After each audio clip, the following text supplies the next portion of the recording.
Account और final account with adjustment. Final account में और फाइनल अकाउंट विद एडजस्टमेंट में फर्क क्या है? अगर हमारा ट्रायल बैलेंस जो हमने पहले देखा डेबिट और क्रेडिट, ट्रायल बैलेंस में अगर कोई गलती नहीं है, जैसे जितने भी फिगर हमारे को ट्रायल बैलेंस में बन रहे हैं, एसेट्स है, एक्सपेंस है, इनकम है, ये चार आइटम हमने डिस्कस किए कि एक ट्रायल बैलेंस में हमारे को मिलेंगे। अगर किसी भी आइटम में कोई गलती नहीं है तो इसकी हेल्प से हम अपना फाइनल अकाउंट बना सकते हैं। लेकिन ट्रायल बैलेंस बनने के बाद अगर कोई आइटम ऐसा हमारे सामने आए जो इसमें शामिल नहीं, फॉर एग्जांपल मैंने ये ट्रायल बैलेंस बनाया और मैं डेप्रिसिएशन लगाना भूल गया, ये जो एसेट्स यहाँ पे मेंशन है इनमें डेप्रिसिएशन लगा हुआ नहीं है।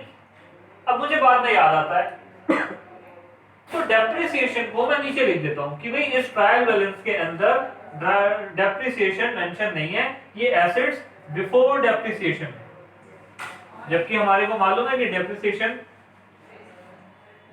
एक एक्सपेंस है, हमारा लॉस है जो हमारी एसेट्स की वैल्यू को कम करेगा। तो मैंने उसको नीचे एक फुट लाइन में लिख दिया कि dep on assets to be charged at the rate 10%। ठीक, ये एडजस्टमेंट है। या मेरे डेटर हैं इन एसेट्स में, डेटर भी हमारी एसेट्स है, 1 लाख रुपए के डेटर है, इनमें से मुझे मालूम है कुछ डेटर ऐसे हैं जो मेरे पैसे नहीं देंगे, वो डेटर 5,000 रुपए के, ये पैसे मेरे हमेशा नहीं मिलेंगे, ये मेरे बैड डेट है, ये मुझे मालूम है। ये लिखना चाहिए था मेरे को, क्या करना चाहिए था? ट्रायल बैलेंस बनाते टाइम डेटर में से 5,000 रुपए माइनस करने चाहिए थे और यहाँ पर बैड डेट नाम का एक एक्सपेंस या लॉस बुक कर लेना चाहिए था 5,000 रुपए का। ऐसा मुझको करना चाहिए था या नहीं करना चाहिए था? करना चाहिए था, बट मैं करना भूल गया। इसके बाद भी 1 लाख रुपए के 5,000 रुपए मैंने माइनस करने के बाद बचेंगे डेटर कितने के? 95,000 के। अभी भी हो सकता है कोई ऐसा बंदा हो, कोई ऐसा डेटर हो जो पैसे ना दे। ऐसे डेटर के लिए हम प्रोविजन बनाते हैं कि इतने परसेंट लोग तो ऐसे होंगे ही जो पैसे नहीं देंगे। फॉर एग्जांपल 5% लोग अभी इनमें और ऐसे होंगे या 10% और ऐसे होंगे जो पैसे नहीं देंगे, 9,500, लेकिन अभी उनके नाम मुझको नहीं मालूम। इसे हम बोलते हैं provision banana, provision for debtor मैं यहाँ पे बनाऊंगा, लेकिन मैंने ये भी नहीं किया। हो सकता है इन एक्सपेंसेस में सैलरी एक एक्सपेंस है और सैलरी 11 महीने की है। क्यों? क्योंकि हम जानते हैं अप्रैल की सैलरी हम अपने एम्प्लॉइज को कौन से महीने में देंगे? मई में। मई की सैलरी कौन से महीने में देंगे? जून में। हमारी यही साइकिल चलती रहती है। अब जब हमारा ईयर क्लोज होगा, ईयर हमारा कौन से महीने में क्लोज होगा? मार्च में। तो जो मार्च के मंथ की सैलरी होगी वो हम कब पे करेंगे? अप्रैल में। और अप्रैल कब आ जाएगा? नेक्स्ट फाइनेंशियल ईयर में। इस तरीके से अप्रैल से लेके फरवरी तक की सैलरी तो मैंने पे कर दी होगी, तो वो तो आ जाएगी इस फाइनेंशियल ईयर में 11 मंथ। और जो 1 मंथ नेक्स्ट ईयर में जाके पे हो रहा है उसकी सैलरी मैं लिखना भूल गया। मैंने सोचा जब अभी पे ही नहीं की तो लिखूं, लेकिन खर्चा कौन से फाइनेंशियल ईयर का है? ये सैलरी इसी फाइनेंशियल ईयर का है। इसको हम बोलते हैं क्या? Outstanding salary.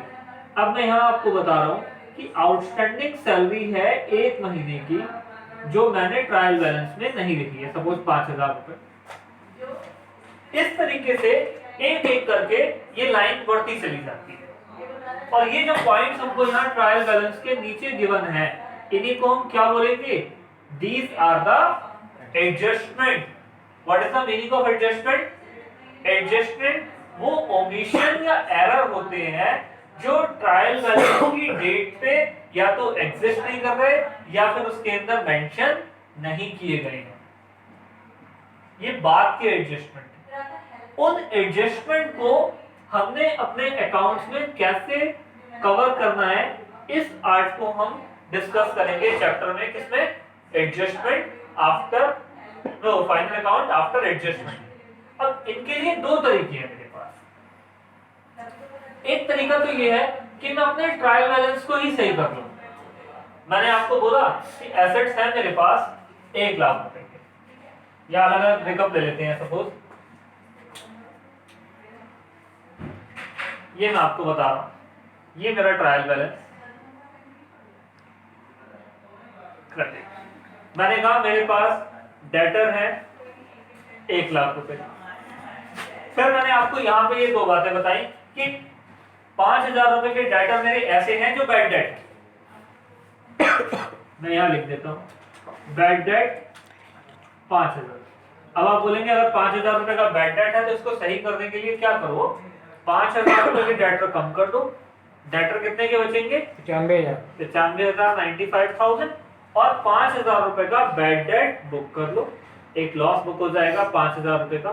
देखो ट्रायल बैलेंस अभी भी टैली है, क्योंकि पहले भी डेबिट में 1 लाख था, अभी भी डेबिट में 1 लाख है, लेकिन अब एसेट्स बची 95 की और लॉस आ गया 5,000। Got it.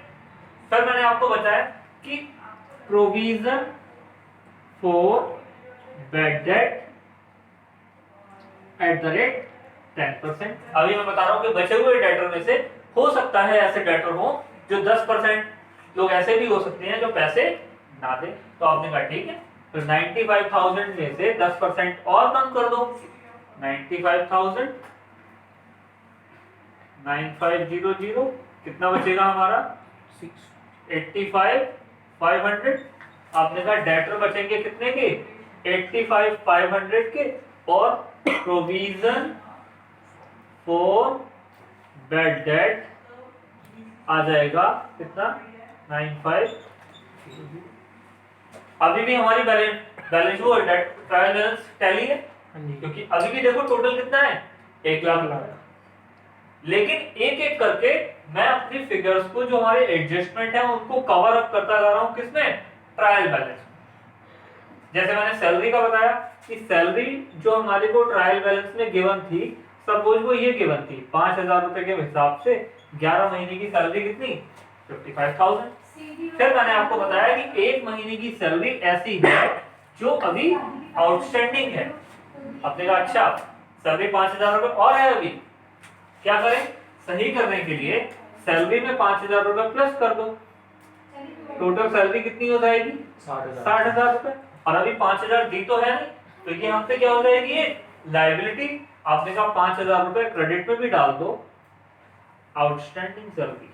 अब देखो 5,000 रुपए हमने डेबिट में भी बढ़ाए, 5,000 रुपए हमने क्रेडिट में भी बढ़ाए, अभी भी हमारा ट्रायल बैलेंस क्या रहेगा, टैली रहेगा जैसे पहले।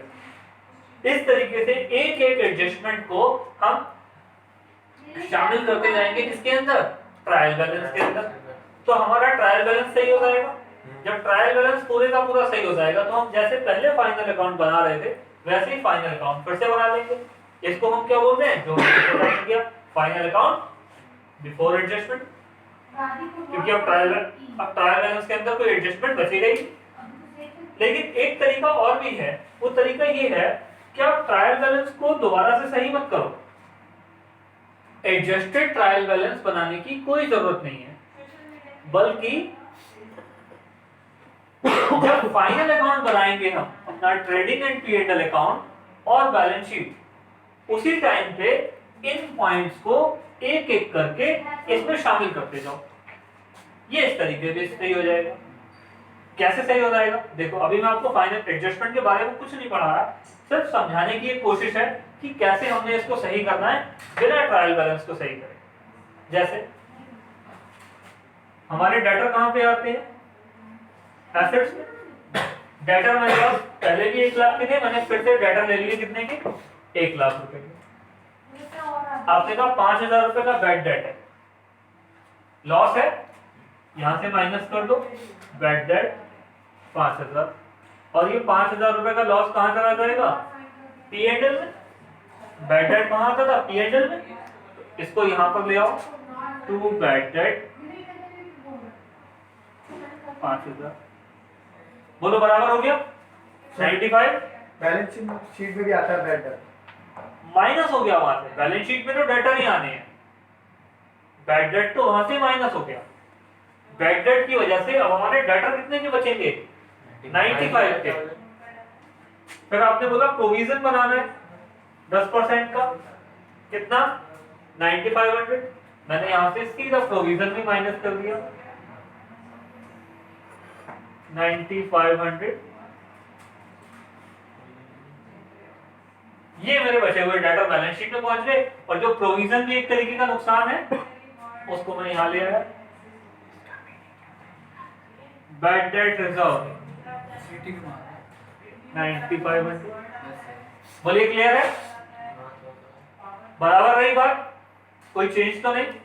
जैसे एडजस्टेड ट्रायल बैलेंस के अंदर मैं एक एक आइटम सही कर रहा था, अब मैंने यहां ना करके वही आइटम डायरेक्ट अपने फाइनल अकाउंट बनाते टाइम उसको मैंने शामिल कर दिया। जैसे सैलरी को देखो, सैलरी कितनी गिवन थी, 55,000 की, मैंने कहा टू सैलरी, अगर एडजस्टमेंट ना होता तो सैलरी कितनी थी 55,000। इन्होंने कहा 55,000 का सैलरी है प्लस एक महीने की सैलरी आउटस्टैंडिंग है, मैंने कहा ठीक है, आउटस्टैंडिंग सैलरी 5,000 रुपए ऐड की, टोटल सैलरी 60,000 हो गई। जितनी सैलरी आउटस्टैंडिंग है ये देखो यहाँ क्रेडिट में लिखी है, मैंने आपको फाइनल अकाउंट चैप्टर पढ़ाते टाइम बताया था कि सारी जो लायबिलिटी होंगी वो कहाँ जाएंगी, बैलेंस शीट की लायबिलिटी साइड में। तो इसको यहाँ पे डालके मैंने डायरेक्ट लिख दिया आउटस्टैंडिंग सैलरी 5,000। इस तरीके से एक एडजस्टमेंट को हम सही कर सकते डायरेक्ट चैप्टर के अंदर, किसमें, फाइनल अकाउंट। या तो एडजस्टेड ट्रायल बनाओ या फिर फाइनल अकाउंट। अब एडजस्टेड ट्रायल बनाने बैठ गए अगर एग्जाम के अंदर तो हो गया हमारा काम, पहले उसका ट्रायल बैलेंस सही करेंगे फिर ट्रायल बैलेंस से फाइनल अकाउंट बनाएंगे, ऐसा तो कर नहीं सकते। और एक क्वेश्चन देखें, मैं आपको पहले एक फाइनल अकाउंट का पूरा ट्रायल बैलेंस देता हूं, फिर उससे हम क्वेश्चन ड्राफ्ट करें।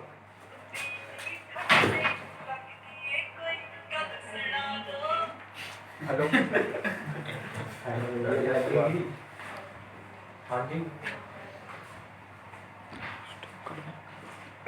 स्टॉप क्यों कर दी?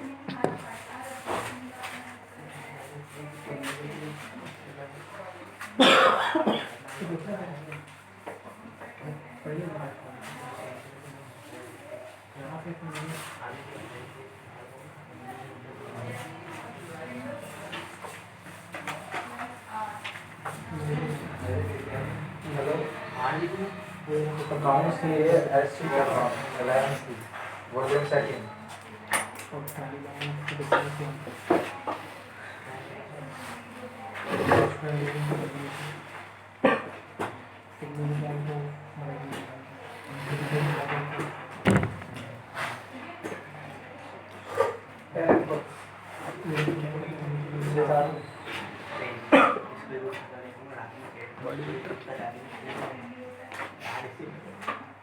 देखिए अभी मैं आपको समझाने के पर्पज से खाली एक क्वेश्चन छोटा सा ड्राफ्ट करके दे रहा हूँ और उसको मैं ही सॉल्व करूंगा।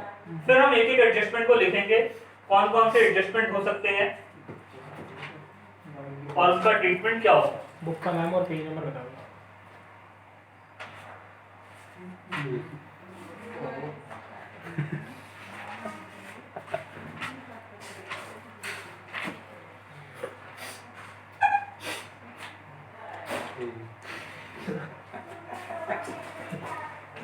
फटाफट से ये नोट कर लेना, मैं लिख रहा हूँ।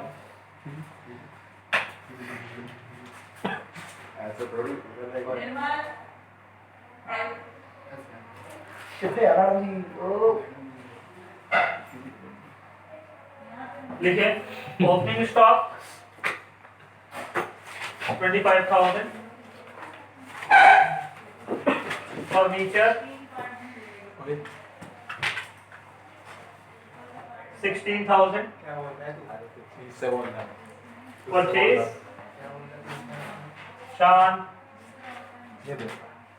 5,55,300,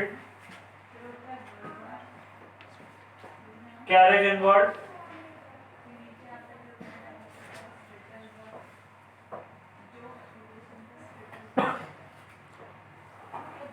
4,700,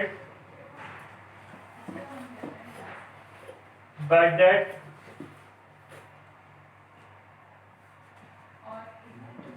$1,800, wages 52,000,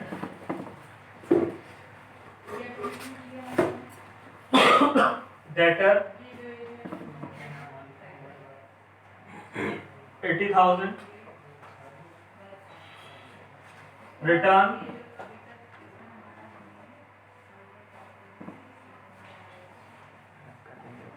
15,000 डेबिट में और 20,000 क्रेडिट में। रेंट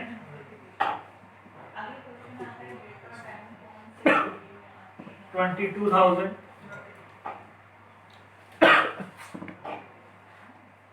miscellaneous expenses,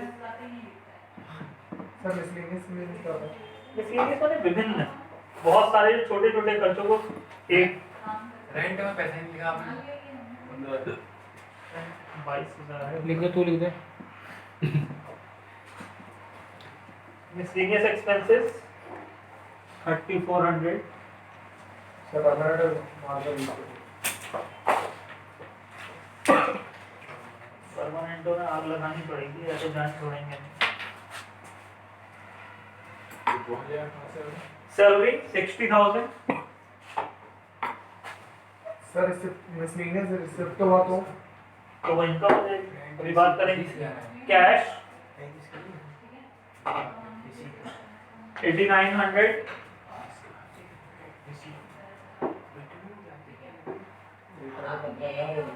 ड्राइंग 14,000, शोर मत मचाइए, शांति से लिखते जाइए।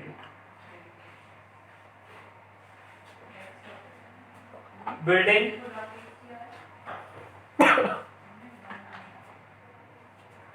1,60,000, एडवर्टीजमेंट 10,000,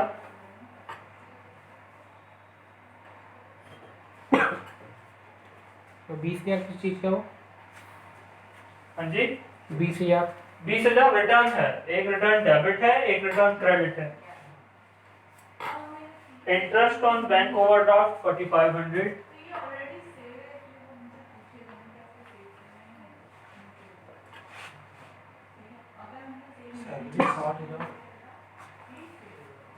एक मिनट में दोबारा अभी रिकंसाइल करा दूंगा।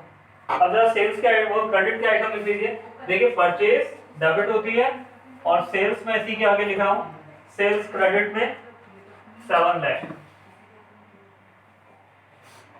उसके बाद डेटर हमारे डेबिट होते हैं, डेटर के आगे मैं क्रेडिटर भी लिख रहा हूँ और क्रेडिटर लायबिलिटी साइड में।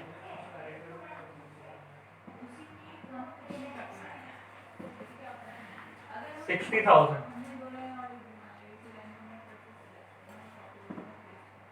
Bank overdraft 50,000,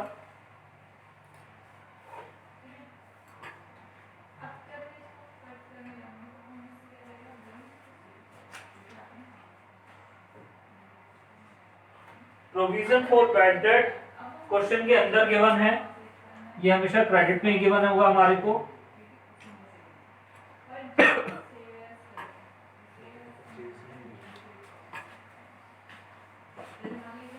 $2,100। उसके बाद कुछ और आइटम है, मैं ऊपर लिख देता हूँ। डिस्काउंट क्रेडिट में गिवन है 500। कैपिटल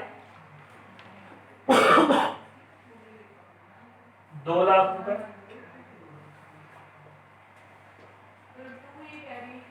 और टोटल हमारे को गिवन है इसका 10,32,600, 10,32,600। ये हमारे को आइटम गिवन है। अब इसमें एडजस्टमेंट क्या क्या है, तो देखो इसमें 7 एडजस्टमेंट गिवन है। एडजस्टमेंट क्या क्या है? पहला adjustment closing stock 36,000।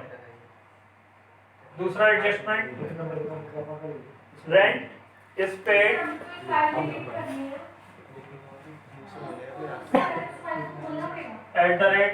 2000 per month. शांत रहिए। Salary 8000 and interest on OD rupees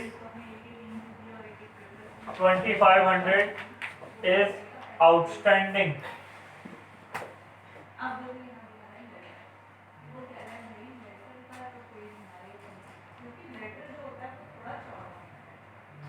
adjustment number 4,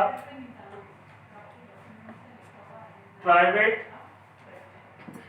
purchase of ₹5000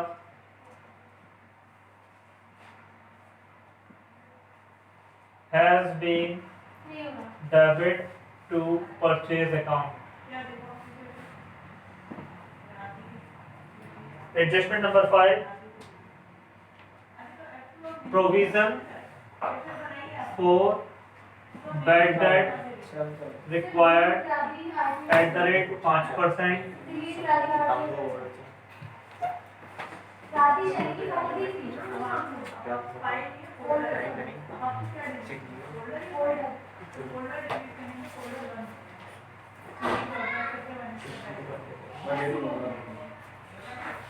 new sign board costing ₹4000 included in advertisement. उसके बाद 7th and last, dept on furniture at the rate 10%। ठीक है, पहले मुझे ये बताइए कोई कंफ्यूजन जो मैंने बताया अभी तक? No sir. एक ट्रायल बैलेंस हमें गिवन है जैसे पहले गिवन होता था, कुछ एडजस्टमेंट गिवन होंगे कि ये चीजें हैं जो इस ट्रायल बैलेंस में हम नहीं शामिल कर पाए हैं, आपको हमने अलग से बता दी। अब इनको ध्यान में रखते हुए फाइनल अकाउंट ड्राफ्ट करिए, trading, P&L and balance sheet. इतनी बात मैंने आपको बताई है। 5th है provision for bad debt required at the rate 5%।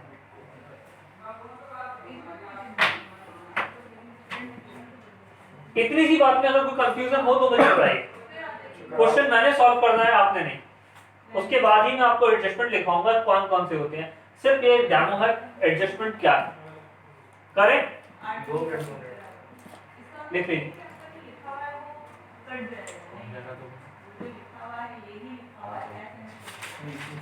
Sir अब कर दो इसमें से दीजिए। हो गया सर। डन। अब देखो जितने भी हमारे को एडजस्टमेंट गिवन है, सबसे पहले वो चीजें देखो जिनका रिलेशन इनसे है। जैसे क्लोजिंग स्टॉक इंडिपेंडेंट है, इसका किससे मतलब है? Rent is paid 2000 per month, यानी रेंट के ऊपर एडजस्टमेंट दी है। अंडरलाइन कर लो उन आइटमों को जिनमें एडजस्टमेंट है। ये आ गया पहला आइटम, इस पे एडजस्टमेंट है। दूसरा सैलरी पे एडजस्टमेंट है। मुझे नहीं मालूम क्या एडजस्टमेंट है, मैंने सिर्फ पढ़ा और यहाँ देख लिया। सैलरी पे एडजस्टमेंट है, ये रही सैलरी। उसके बाद इंटरेस्ट ऑन ओवरड्राफ्ट, ये रहा।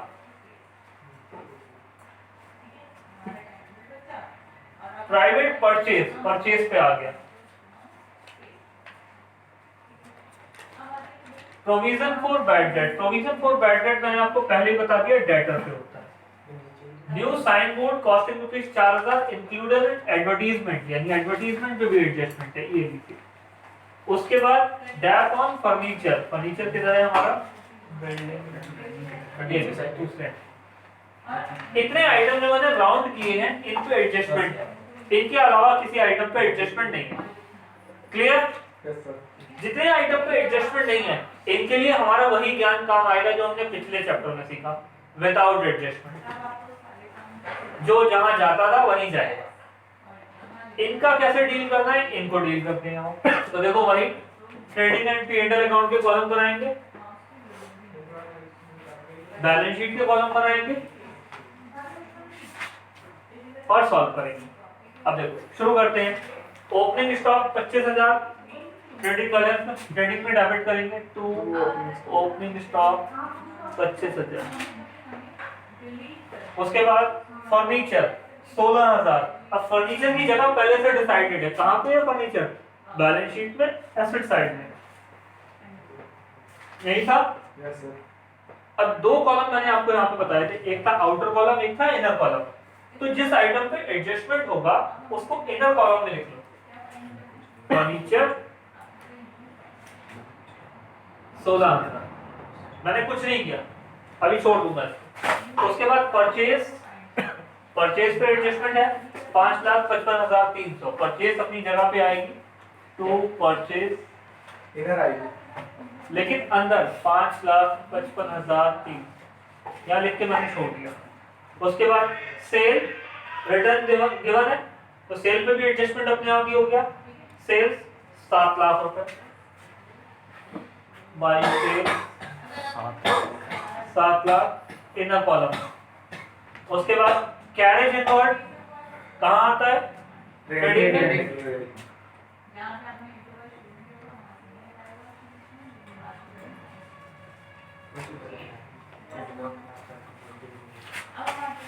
नंबर ले कैरेज इनवर्ड 4700। क्या कर रहे हैं, 6 उसके बाद बैड डेट 1800 के। बैड डेट कहाँ आएगा, PL में नीचे बैड डेट नीचे वाले पोर्शन में आएगा। To bad debt 1800। वेजेस 52,000।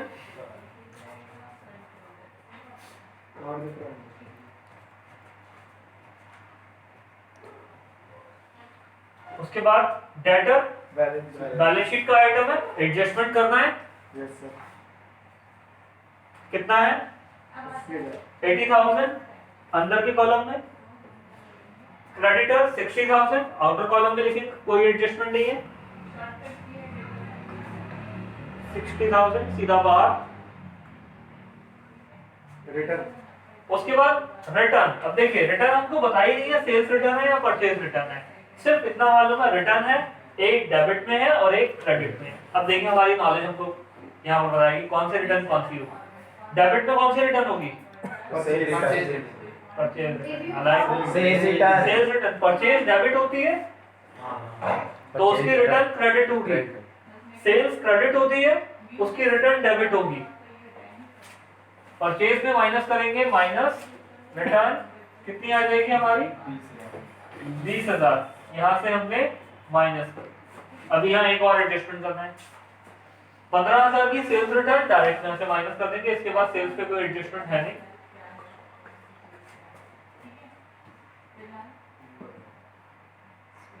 कितना बचेगा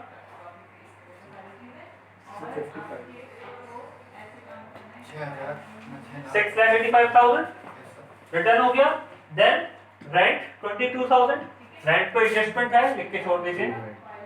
तो रेंट इनर कॉलम में 22,000। मिसलेनियस एक्सपेंसेस 3,400 डायरेक्ट बाहर आ जाएंगे। To miscellaneous expenses 3,400। Salary salary adjustment है 60,000 रुपए, इनर कॉलम में आएगी। To salary 60,000। उसके बाद कैश कैश 8,900 एसेट्स में आ जाएगा।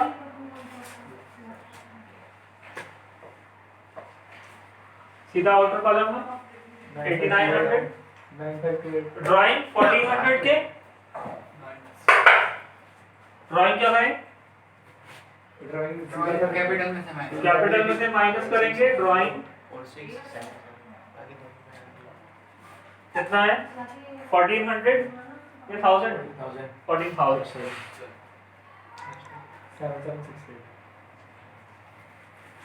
उसके बाद बिल्डिंग 160 एसेट्स में आ जाएगी हमारी। Building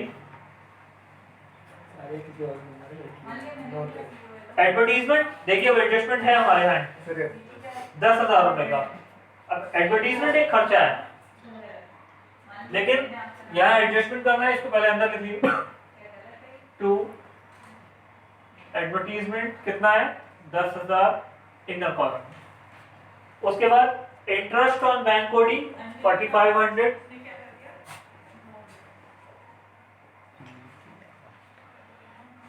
interest on bank OD 4500, ये भी इनर कॉलम में। उसके बाद प्रोविजन फॉर बैड डेट 2100, ये क्रेडिट में है तो P&L में यहाँ क्रेडिट में लिख देंगे by provision for bad debt 21। अब देखिए सर एक बचा बैंक और बैंक और बैंक ओडी 50,000 का लायबिलिटी में लिख देंगे बैंक ओडी 50,000। इसी के साथ मेरा ट्रायल बैलेंस खत्म। अब ट्रायल बैलेंस का कोई भी आइटम ऐसा नहीं है जो यहाँ पर पहुंचा है, अब इसकी जरूरत हमको खत्म। अब हमको एक एक एडजस्टमेंट को पढ़ना है और एक एक एडजस्टमेंट को करना है। कैसे करेंगे? तो देखो पहला एडजस्टमेंट है क्लोजिंग स्टॉक 36,000। ये पिछले चैप्टर में भी हमारे साथ लगातार था जबकि वो एडजस्टमेंट का चैप्टर नहीं था। तो क्लोजिंग स्टॉक का हम वहां क्या करते थे, by closing stock trading account में क्रेडिट करते थे 36,000 और एसेट साइड में लिख देते थे क्लोजिंग स्टॉक 36,000। यही करते थे। उसके बाद दूसरा एडजस्टमेंट है, कहते हैं rent is paid 2,000 per month. इतनी सी बात से मुझे क्या पता लग जाता है कि 2,000 रुपये महीने का किराया जाता है, तो एक साल का किराया कितना होना चाहिए 24,000 रुपये। अगर 2,000 रुपये महीने किराया जाता है तो किराया 24,000 होता है। क्वेश्चन में देखिए किराया कितना गिवन है 22,000। इसका मतलब क्या हुआ 2,000 रुपये और देनी है। इसका मतलब ये आउटस्टैंडिंग है, आउटस्टैंडिंग है तो यहाँ रेंट में आएंगे प्लस करेंगे आउटस्टैंडिंग 2,000 टोटल हो गए। टोटल खर्चा 24,000 का हो गया और ये जो 2,000 रुपए देने बाकी है ये यहाँ ले आएंगे आउटस्टैंडिंग रेंट 2,000। कोई भी आउटस्टैंडिंग होगी उसमें आएगी, हमेशा आउटस्टैंडिंग कोई भी होगी तो वो यहाँ आएगी। बाकी अभी और करेंगे तब समझेंगे, अभी तो मैं खाली तरीका बता रहा हूँ। उसके बाद क्वेश्चन ने बताया कि सैलरी के 8,000 रुपए और इंटरेस्ट ऑन ओवरड्राफ्ट के 2,500 रुपए अभी देने बाकी है। साफ साफ बता रहा है क्वेश्चन ये आउटस्टैंडिंग। तो सैलरी में 8,000 रुपए ऐड कर दो। सैलरी कितनी थी 60,000 प्लस करेंगे आउटस्टैंडिंग 8,000 टोटल सैलरी 68 बाहर आउटस्टैंडिंग सैलरी 8,000। उसके बाद इंटरेस्ट ऑन ओवरड्राफ्ट के 2,500 रुपए देने बाकी है।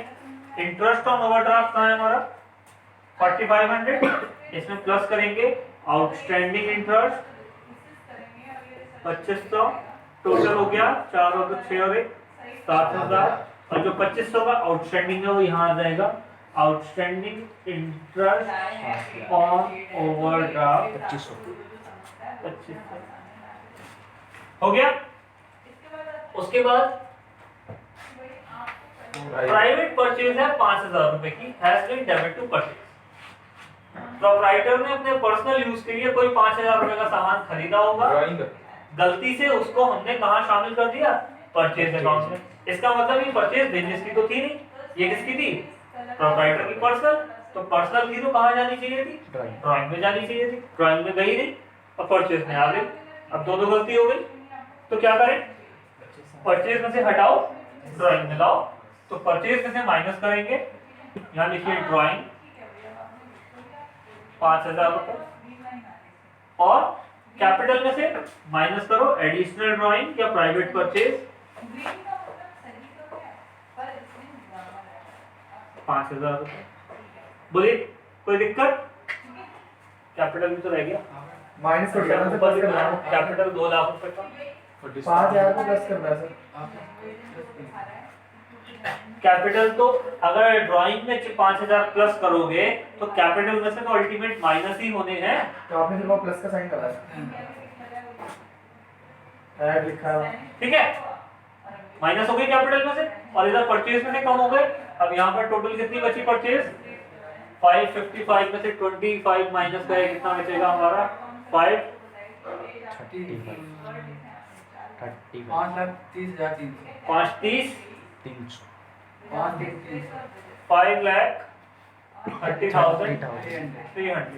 ये हमारी परचेज बार अभी इधर से ये माइनस हो गया। अभी यहाँ पर एक आइटम और बचा है, डिस्काउंट है क्रेडिट में 500। डिस्काउंट थोड़ी है सर, डिस्काउंट क्रेडिट में तो गिवन है ना, तो एक पहचान है 500। ठीक है, अब उसके बाद देखो ये एडजस्टमेंट हो गया, ये एडजस्टमेंट हो गया, ये हो गया, ये हो गया। Provision for bad debt required 5%। कितने के डेटर है हमारे? 80,000 के minus BDR bad debt reserve 4,000 रुपए माइनस कर लेंगे, बाहर डेटा लिख देंगे कितने? 70 से 4,000 का बैड BDR खर्चों में ले आइए 2BDR 4,000। इसका एक और ट्रीटमेंट भी हो सकता है। हमको बैड डेट कितना चाहिए रिजर्व? 4,000 का। क्वेश्चन में ऑलरेडी कितने का गिवन है? 2100 का। अगर ये 2100 पूरा खत्म कर दें तो कितना और चाहिए था? 1900 रुपए का। हम यहाँ पे एक काम ये भी कर सकते थे कि यहाँ से पूरे 4,000 माइनस कर दें और यहाँ 1900 लिख दें और यहाँ कुछ ना लिखें, लेकिन ज्यादा लेंथी हो जाएगा तो आप लोग ऐसा कुछ ना करें। जो अंदर क्वेश्चन में गिवन हो उसको क्रेडिट कर दो और जो आपको नया बनाना हो वो खर्चों में डेबिट करके यहाँ से माइनस कर दो। ठीक, उसके बाद new sign board costing ₹4,000 included in advertisement. कोई साइन बोर्ड हमने बनवाया है अपने बिजनेस के लिए, अब है तो वो एडवर्टाइजमेंट के पर्पस से, लेकिन क्या वो खर्चा है? खर्चा नहीं है, क्योंकि साइन बोर्ड काफी लंबे टाइम तक चलेगा, एक बार लग गया तो लग गया। तो वो हमारी क्या है? एसेट्स है। गलती से कहाँ शामिल हो गई? एडवर्टाइजमेंट। एडवर्टाइजमेंट क्या है? खर्चा। तो सॉल्यूशन क्या होगा? इसको यहाँ से हटाओ और कहाँ ले जाओ? एसेट्स में। एडवर्टाइजमेंट 10,000 के माइनस साइन बोर्ड 4,000, बाहर कितना आ जाएगा? 45 में 6,000 रुपये बाहर आ जाएगा और 4,000 रुपये कहाँ आ जाएगा? एसेट्स में। Sign board 4,000। ठीक, अगला डेप्रिसिएशन 10% लगाना है फर्नीचर के। फर्नीचर कितने का है? 16,000 का। 10% आप लगाएंगे 1600, कितना आ जाएगा हमारा? 400 और जो 1600 का डैप है वो यहाँ आ जाएगा 2 डैप ऑन फर्नीचर 16। ठीक है, सारे एडजस्टमेंट खत्म। अब हमको वही काम करना है, दोनों को प्लस करेंगे, जो भी आएगा ये माइनस करेंगे। यहाँ क्या निकलेगा हमारा? जीपी। ये जीपी यहाँ आएगा, इस जीपी को इधर बीडी करेंगे बाई जीपी, फिर इनको प्लस करेंगे, यहाँ से सारे खर्चे माइनस कर देंगे। क्या आ जाएगा? Net profit. ये नेट प्रॉफिट यहाँ और अकाउंट क्लोज। फिर इस नेट प्रॉफिट को लाके कैपिटल में प्लस कर देंगे। प्लस करने के बाद नेट कैपिटल बाहर और बैलेंस शीट का टोटल। ये टोटल अगर बराबर है तो करिए, नोट करो, आंसर निकालो।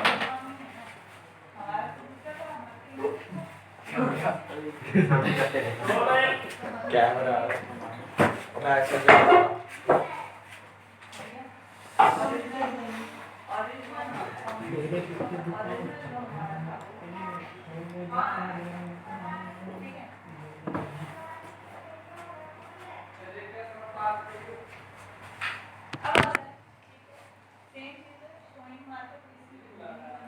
स्टार्ट भी हुई थी।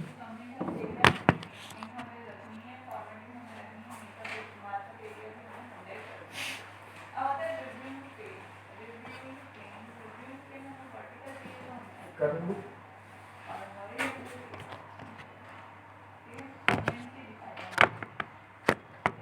पकड़ लो।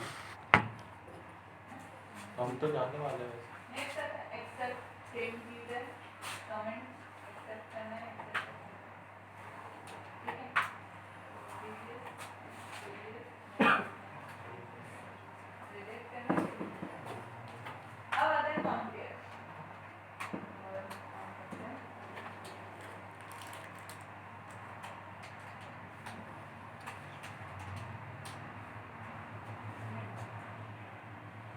वन लैख 9,000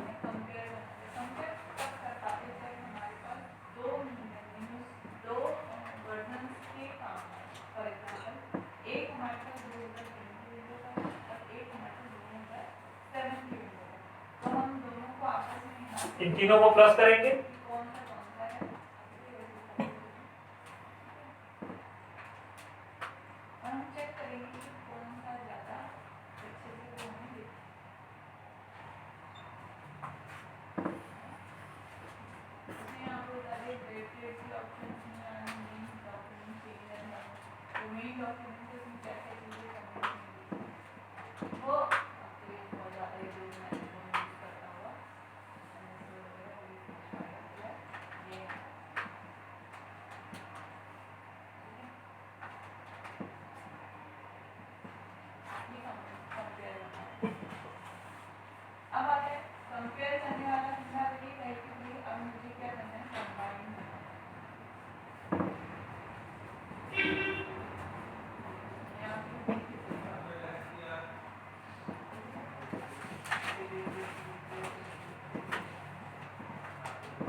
कौन सा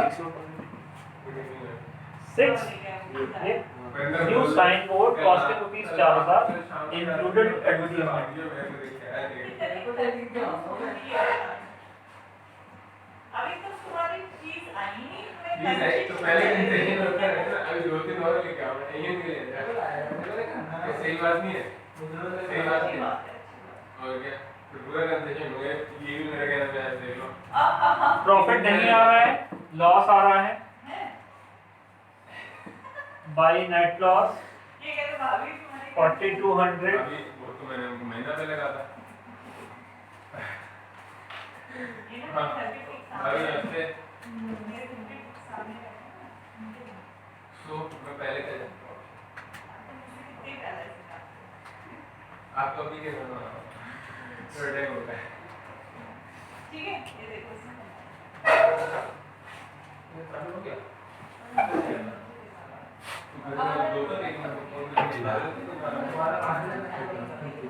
तीन आपने वहां एक बार क्या होता है दो हमारी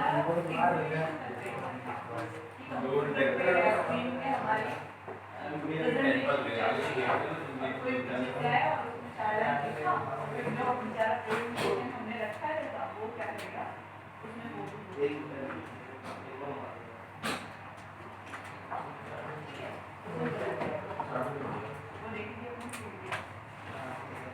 नेट लॉस आ गया 4,200 का टोटल आ जाएगा तो हमें क्या करना है कि कोई हमारे अब जो वो search 1,15,800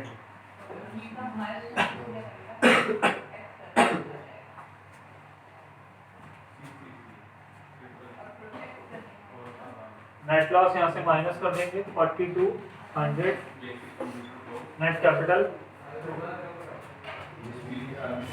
2 lakh minus 14,000 minus 5,000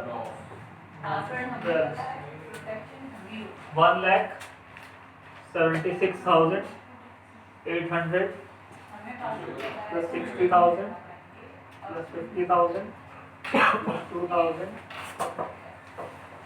plus 8,000 2,99,300। तुम्हारा क्या नाम है भाई?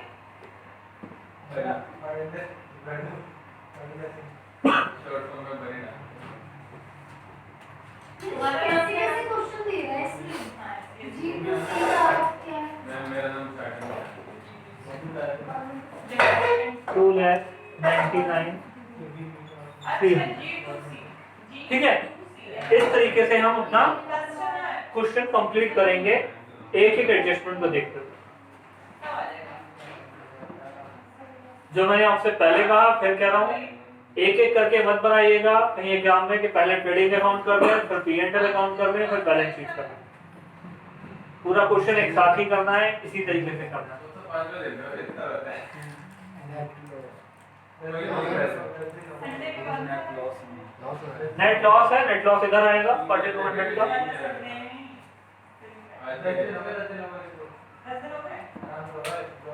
कैपिटल में से माइनस हो जाएगा। 2 दिन की डांस क्लास के बाद चलो आज से करेंगे ठीक है, 4 मैं आज 5 की क्लास होगी मैंने उसके दोस्त बात की कोशिश की और पढ़ने जा रहे हो? ये 2 दिन में छुट्टी बारिश कितनी है? वही तभी के बोल रहे 6 7 8 दिन हो गए लगा कि एक में बीच आया 3 दिन नहीं है वो। एक दिन में सुबह आया था आप एग्जाम देने गए थे उस दिन वापस जाना पड़ा लेकिन फिर बारिश हुई फिर संडे आया मैं क्या बताऊँ मैम बैठी मेरे को किसे है मैं नंबर नोट